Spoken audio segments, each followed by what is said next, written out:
Hi, welcome to Women of the Week.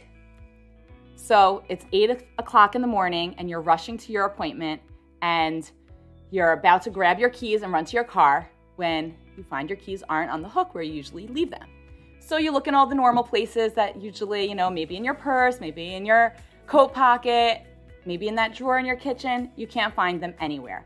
And you're about to call to say you're gonna be late. When there you find them, they've been on your kitchen table the entire time, right in plain sight. So I don't know how often this happens to you. It happens to me more often than I'd care to admit. But regardless of how often it happens to you, I'm sure it's happened to everyone that you've been searching for something important frantically. And there's actually a Jewish tradition to give a little tzedakah and to say a prayer when you're missing a lost item in the merit that you should find this lost object. And this prayer that we say quotes a pasuk that is about our woman of the week, Hagar. Hagar was the handmaid of Sarah that she gave to Abraham to marry so that he can have a child. And after, we've discussed this before, but at a certain point, Sarah and Abraham need to send Hagar and Ishmael out, away from them. And they give her some water, they give her food, provisions for the way, and they send her and Ishmael off. And Hagar and Ishmael wander out into the desert of Beersheba. And while they're there, they find that their provisions run out. They drink all their water, and it's hot, and Hagar is worried for Ishmael's life. She's concerned that Ishmael, her son, is about to die. And she cries out in despair. She is sure that this is the end of his life, and she's crying out, and Hashem sends an angel to her to tell her that Ishmael is not going to die, and in fact, Ishmael is going to become a great nation. Then I'm going to quote a pasuk, a part of the pasuk, that tells us what happens next.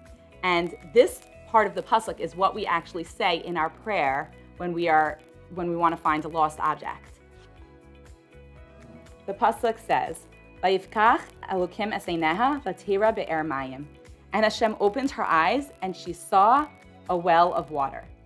It's interesting to note that it doesn't say Hashem made a well of water for her at that point.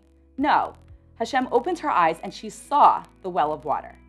The well of water was there the entire time, but yet she was blind to it.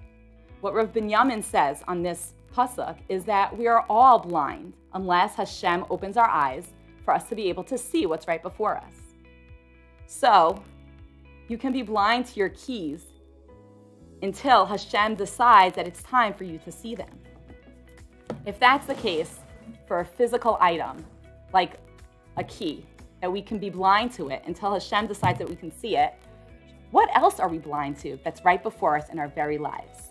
Let us call out to Hashem to open our eyes to the beautiful blessings that are right before us that we sometimes fail to see.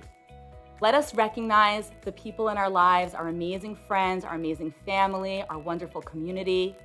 Let Hashem open our eyes to the blessings of health, of parnasa, of our jobs, of the stability in our lives that we sometimes call the daily grind and we complain about, but really it's the stability in our lives. Let Hashem open our eyes to see the solutions to our challenges, to see our own strengths, our own talents, our own personal successes. This week, let's learn from the story of Hagar. Let's open up our eyes to the blessings that surround us. Let me know how it goes. I'd love to hear from you. Have a wonderful Shabbos.